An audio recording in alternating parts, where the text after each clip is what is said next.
The average person is said to spend 15 minutes in the bathroom. Why not take advantage of that time and learn something new?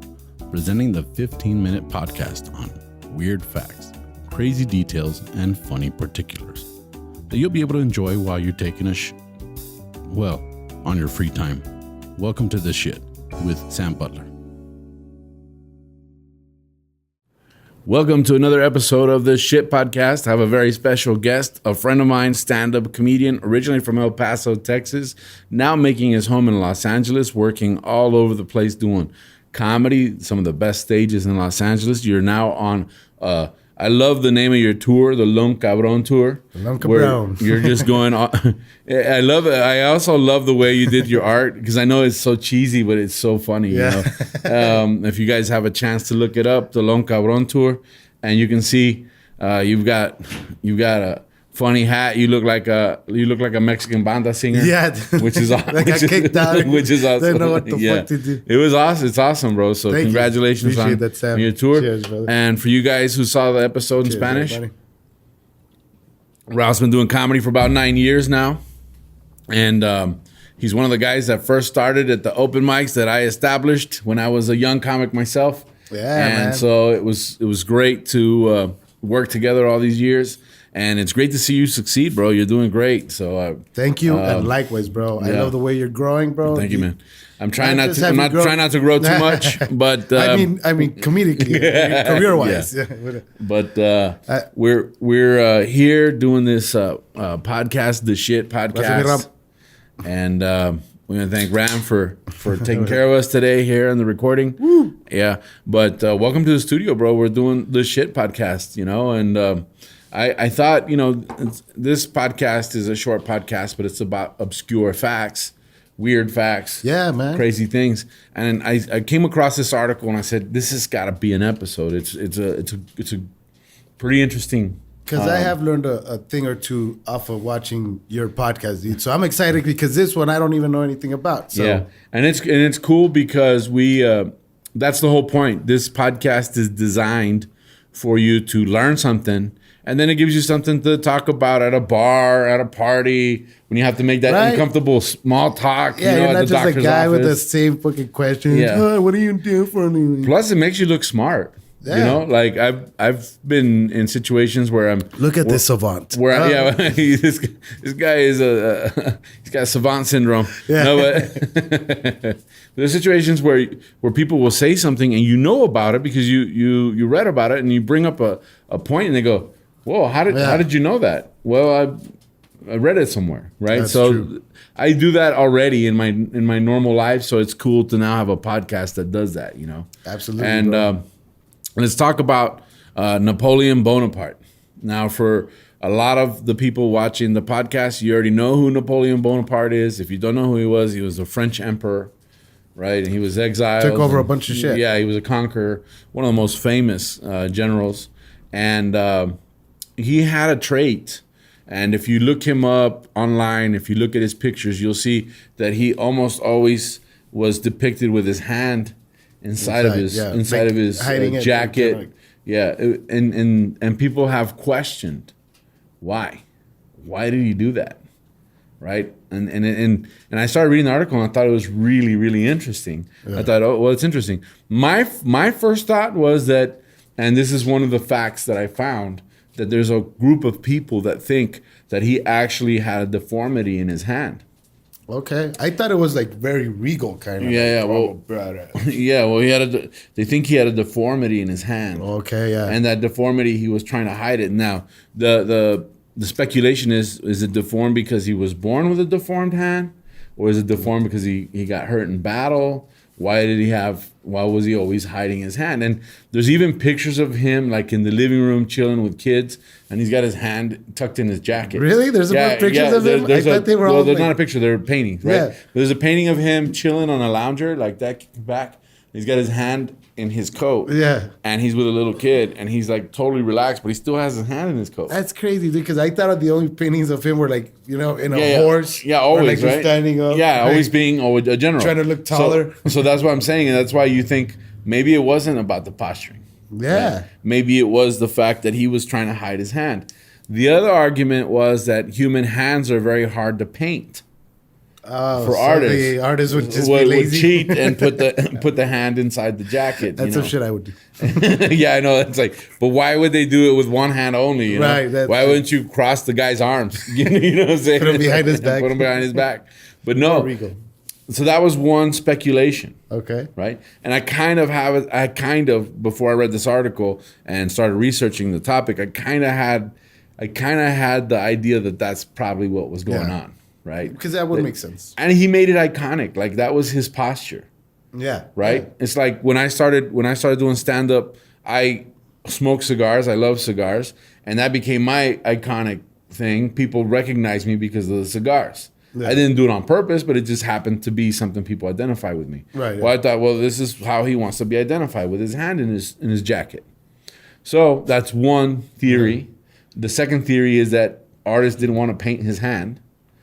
And then the third theory, which I thought was kind of interesting, was that he actually died of stomach cancer. So there's a thing that they think that he either died of stomach cancer or was poisoned. But his father did die from stomach cancer. Okay. Right? So they think that he would kind of ease the pain by touching his stomach while he... Because remember, they weren't taking photos. It didn't take 2 minutes to take a photo. Take forever. It would take... He'd have to pose for a certain way for a long period of time. And that's how people thought, well, he's standing like that because he feels some relief. Yeah. Right? And that to me was like, okay, well, that makes a little bit of sense. I kind of could buy into that, I guess. Yeah. Right? He did die from an ailment to his stomach, so maybe that putting his hand in his shirt or in his jacket did something about that. Then the last theory, well, it's not the last theory, but the theory that I thought, that's interesting, but they were speculating that he was actually it was an encrypted code, and by him having his hand in his jacket, he was signaling to his supporters a certain thing, a certain message. Yeah, which to me... Maybe like a secret group? Like a secret code, like, you know how the Illuminati people do the triangle stuff? The rock. So it was something like that, which to me doesn't make a lot of sense because it's like, I don't know, it's just not... It sounds very conspiracy theory. It's very hard to believe that for me, personally. Sounds cool, because then you would have to be like, who is this Napoleon secret group? You know? Yeah. Well, he had a lot of supporters. Was it the Freemasons? Was it the, you know? He had a lot of supporters, and he had, he was actually exiled, and one of his supporters was the pirate Jean Lafitte. Jean Lafitte was based in New Orleans. And they actually built him a house in New Orleans. Yeah. And if you go to the French Quarter in New Orleans, it's called the Napoleon House. Oh, really? Yeah, they built him a house so that when he... So is it Lafitte? Well, Jean we would Lafitte. say Lafayette. No, it's Lafitte. But it's pronounced Lafitte. Lafitte. No, it's Lafitte. It's spelled Lafitte. Oh, okay. Lafayette's a different guy. Oh, okay. Yeah. But Jean, it's Jean, like jeans. Yeah, Jean. But it's Jean. Yeah. Jean Lafitte. Yeah. Oh, no, I've had that argument. He was the famous, well, it's in French. Yeah. But he was a famous pirate from New Orleans. As a matter of fact, you can go to New Orleans and you can go down Bourbon Street and there's Lafitte's blacksmith shop. Oh, and that was his actual shop where he did blacksmithing, right? Because they'd steal stuff and then they'd fence it and they'd repurpose it. And so Jean Lafitte's blacksmith shop still exists, and it's a bar now. Oh wow! And it's I want to go there. Yeah, it's a candlelit bar, and you go in there, and it's old. It's you're talking 1800s. It's known as America's oldest bar. Oh really? Yeah, and if you ever go to New Orleans, I recommend going to Jean Lafitte's blacksmith shop. Now, this is the shit part of the shit podcast. The shit. Right? This is what it is. It actually originated with the Greeks. The hiding the hand. Really? The hiding the hand. When the Greeks, the noblemen would speak, they would cover their hand with a cloak. I've seen it over their arm. But it was considered rude, and you weren't of noble stature if you talked with your hand exposed. Well, forgive me, sir. Yeah. There we go. Yeah. Get some royalness up in here. That's right. So now we know that now makes a lot of Wow. sense. Okay, yeah. Because Napoleon was the general, the conqueror. And we know Alexander the Great Noble. was the Greek conqueror. Yeah. So you have this guy now where he's imitating their way of other guy, yeah. So to him it was a way of paying tribute to the Greek tradition of speaking with your hand covered in a cloak. Of, like nobility. Nobility, that's right. And so when you look at that, and then there's a lot of when I was doing the research, there was a lot of carvings and stuff where the Greeks actually had the cloak over their hand. Okay. Right? Yeah. And I guess I've never paid that much attention, but I remember for sure the one over the cloak. Yeah. So it was a sign of royalty, but it was a tribute to the Greeks. Oh wow! And also Right. like respect, right? 'Cause come on, why are you showing me your fucking hand? Yeah, and I lost my place in my outline. Show me your here. hand, bro. Show me your hand. Yeah, Look at this commenter talking with his hands out. yeah. Disgusting. But it was okay. Here's what I read out of the article. It says the truth is that a particular stance is part of a tradition stretching all the way back to ancient Greece. According to several sources, it was considered rude to speak in public without concealing your hands as early as the 6th century BC.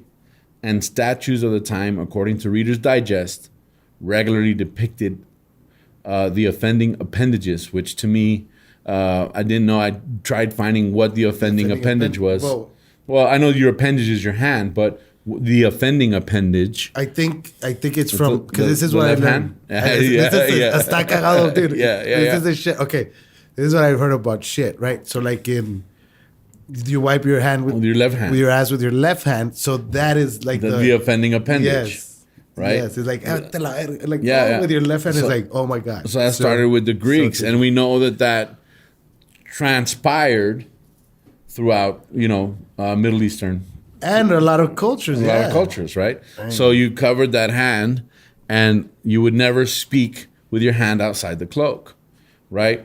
In 346 BC, orator, and I'm going to mess this up, Aeschines explained the traditions of men who'd gone before him. He wrote, to speak with the arm outside the cloak was regarded then as an ill-mannered thing, and carefully refrained from doing it. So it was bad manners. Here I am touching my face with my disgraced appendage. But he did that, and when you stop and think about that, you go, it makes total sense. Because this guy was a warrior, he was a historian, and of course, Alexander the Great was the greatest conqueror. You could see him looking up at this. Yes, I was gonna say a lot of those type of people really do pay tradition to warriors before them. Like a lot of other warrior classes always pay tribute to, the way, like the original way of how it started. It rarely goes away from that tradition. That's right. That's intense. Now, they found out that this was actually very popular in the 1700s. Yeah. In England as well. That it was exactly like you said at the beginning. It became a pose that's regal. Right? And what they found is that by having your hand tucked in your waistcoat, it took away an expression of weakness, and it gave you more of an expression of power and strength. So men particularly adopted this, and this was traditional throughout all of Europe in a lot of the paintings and statues. It became known as a statuesque type posture. Right, putting your hand in your waistcoat, and Napoleon is iconic for this. So a lot of the influence is for this. So you see that those are some of the reasons why Napoleon always was depicted. What's interesting is that they actually did a painting of Napoleon after he died, and that painting is actually in the Louvre in Paris. Of him with his hand in his waistcoat. So even after he died, They painted him with his hand in his waistcoat. Wow. And is that how they buried him, or I don't know, but that would have been cool. What's right? the fact? Yeah. How did he get buried? I don't know. I didn't research that. Did he go into death a commoner or noble? Yeah, I don't know if I'll take that in, but that became a traditional pose for men, and like I said, and I guess it would help with the slouch, right? It does kind of help with your slouch. posture. You're just like, and that's what I've got on this episode of the shit about Napoleon's hats, and I thought it was cool, man. Thank you for joining me. Thank you, bro. How can people find you on social media? At Raf Comedy, RAF Comedy, or RafJokes.com. Raf Jokes, do you have a website still? Yeah, 2000. Wow, that's crazy. But I want to... Hey, at Raf at Hotmail, at AOL. Or Raf Talks. Raf Talks. Oh, yeah, you have a podcast, Raf Talks. Yeah, Spotify, all that good shit. Mm-hmm. And you can find me on social media as Tu Amigo Sam. And also, that's the YouTube channel, Tu Amigo Sam. Please like, subscribe. Don't forget to hit the little bell. Thank you guys for joining us. Put your comments on YouTube, or our group on Facebook is Los Cagadienses. So you can look us up as Los Cagadienses. Leave your memes, whatever you want to leave there. We read them. We'll laugh at them. We'll share them, whatever we got to do. But thank you guys for joining me. You can find us on all social media platforms as Tu Amigo Sam, and also on Spotify and all of the podcast platforms as Sta Cagado Podcast. But that wraps us up on this episode of the Shit Podcast. Ralph, thank you for being here, man. Peace, cagados. Thank you, Sam. Thanks.